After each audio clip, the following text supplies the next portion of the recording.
বন্ধুরা, Asian teaching experience YouTube চ্যানেলে তোমাকে স্বাগত। মাধ্যমিক 2024-এর ভৌত বিজ্ঞানের অঙ্ক নিয়ে অনেকের ভয় থাকে, কমন পাবো কি পাবো না। কিন্তু আমি যে কটি টিপস বলে যাব এবং যে কটি সাজেশান দিয়ে যাব, এই কটা করতে পারলে তোমরা অবশ্যই মাধ্যমিক পরীক্ষার অঙ্ক নিয়ে আর কোনো চিন্তা থাকবে না। অঙ্ক তোমরা অবশ্যই কমন পাবে। এই ধরনের অঙ্ক তোমাদের পরীক্ষায় দেবে। চলো আমরা সেই অঙ্কগুলি দেখে নিই, সেই অঙ্কগুলি ভালো করে প্র্যাকটিস করি। আর যারা আমার চ্যানেলে নতুন তারা অবশ্যই আমার চ্যানেলটিকে সাবস্ক্রাইব করে পাশে থাকো এবং পাশে থাকা বেল আইকনটি ক্লিক করে দাও। চলো ভিডিওটি শুরু করি। প্রথম সাজেশনের মধ্যে আমি রেখেছি যে ১ নম্বর অঙ্কটি, এটি ২ নম্বরেও দিতে পারে, ৩ নম্বরেও দিতে পারে। যে বলছে এসটিপিতে 89.6 লিটার অ্যামোনিয়া প্রস্তুত করতে কত গ্রাম অ্যামোনিয়াম ক্লোরাইডের সঙ্গে কলিচুন মিশিয়ে বিক্রিয়া করাতে হবে।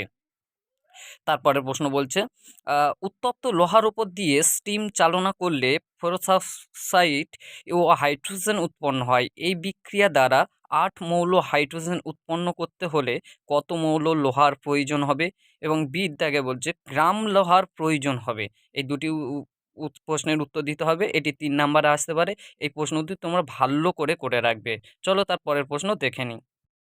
তার পরের প্রশ্নের সাজেশনের মধ্যে আমি রেখেছি বলছে স্থির চাপের কোনো নির্দিষ্ট ভরের গ্যাসকে 0°C থেকে 546°C উষ্ণতায় উত্তপ্ত করা হলে গ্যাসটির অন্তিম আয়তনের সঙ্গে প্রাথমিক আয়তনের অনুপাত কত?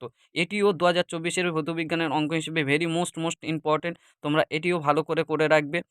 তারপরের প্রশ্ন বলছে এসটিপিতে নির্দিষ্ট ভরের একটি গ্যাস 273 সেল কিলোমিটার আয়তন অধিকার করে কত চাপে 27°C উষ্ণতায় ওই গ্যাসটি 300 মিলিমিটার আয়তন অধিকার করবে? এই প্রশ্নটিও 2024-এর জন্য মোস্ট ইম্পর্টেন্ট। তোমরা এগুলি ভালো করে প্র্যাকটিস করে রাখবে এবং স্ক্রিনশট দিয়ে নাও। এই অঙ্কগুলি টুকে নিয়ে ভালো করে প্র্যাকটিস করে যাও। আশা করি মাধ্যমিক পরীক্ষায় কোনো প্রবলেম হবে না। এই ধরনের প্রশ্ন বা হুবহুব এই ধরনের প্রশ্ন তোমাদের পরীক্ষায় দেবে। ভিডিওটি যদি ভালো লাগে একটি লাইক ও শেয়ার করে দিও এবং একটি সাবস্ক্রাইব করে দিও, কারণ তোমরা সাবস্ক্রাইব করলে পরবর্তী ভিডিও বানাতে আমরা মোটিভেট হই। চলো তার পরের প্রশ্নগুলি দেখে নেওয়া যাক। এবং তার পরবর্তী প্রশ্নটি হচ্ছে 100°C উষ্ণতায় 775 চাপে কোনো গ্যাসের আয়তন 224 মিলিমিটার, এসটিপিতে গ্যাসটির আয়তন কত হবে? এটিও খুবই গুরুত্বপূর্ণ প্রশ্ন। আমি যেহেতু ভৌতবিজ্ঞানের টিচার নয়, ভৌতবিজ্ঞানের সাজেশন কালেক্ট করে তোমাদেরকে দিচ্ছি। তোমরা অবশ্য করে রাখবে। আর যদি ভিডিওটি বলতে গিয়ে কোনো ভুল হয় তাহলে আমি কমেন্টে জানিয়ে দেবো।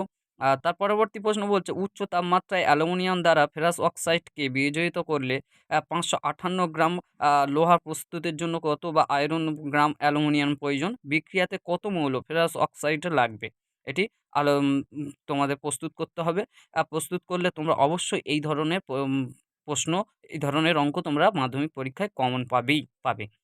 ঠিক আছে? তাহলে পরের প্রশ্নগুলি আমরা দেখে নিই। তার পরবর্তী প্রশ্নটি হচ্ছে হাইড্রোজেন সালফার অক্সাইড ও জিঙ্কের বিক্রিয়া দ্বারা 7 গ্রাম হাইড্রোজেন গ্যাস প্রস্তুত করতে কত গ্রাম অবিশুদ্ধ জিঙ্ক প্রয়োজন? এর উত্তরটা দিয়ে দেওয়া হয়েছে 40.83 গ্রাম। এই প্রশ্নটিও তোমরা ভালো করে রাখবে। তারপরের প্রশ্ন বলছে 216 গ্রাম হাইড্রোজেন অক্সাইডকে উত্তপ্ত করলে যে পরিমাণ অক্সিজেন উৎপন্ন হয় সেই পরিমাণ অক্সিজেন পেতে গেলে কত গ্রাম ক্যালসিয়াম ক্লোরাইডকে উত্তপ্ত করতে হবে? এই প্রশ্নটিও মোস্ট ইম্পর্টেন্ট ৩ নাম্বারের জন্য। তোমরা এটিও ভালো করে প্র্যাকটিস করবে। এই ধরনের প্রশ্ন তোমাদের পরীক্ষায় অবশ্যই আসবে বা হুবহুব এই ধরনের প্রশ্ন তোমরা কমন পেতে পারো।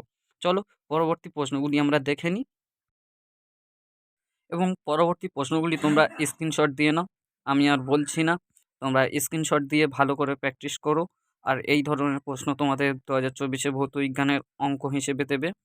তোমরা ভালো করে স্ক্রিনশট করে নিয়ে প্র্যাকটিস করো। আর যদি এর উত্তর লাগে তাহলে আমাকে কমেন্টে বলো। আর ভিডিওটি ভালো লাগলে একটি লাইকও করো।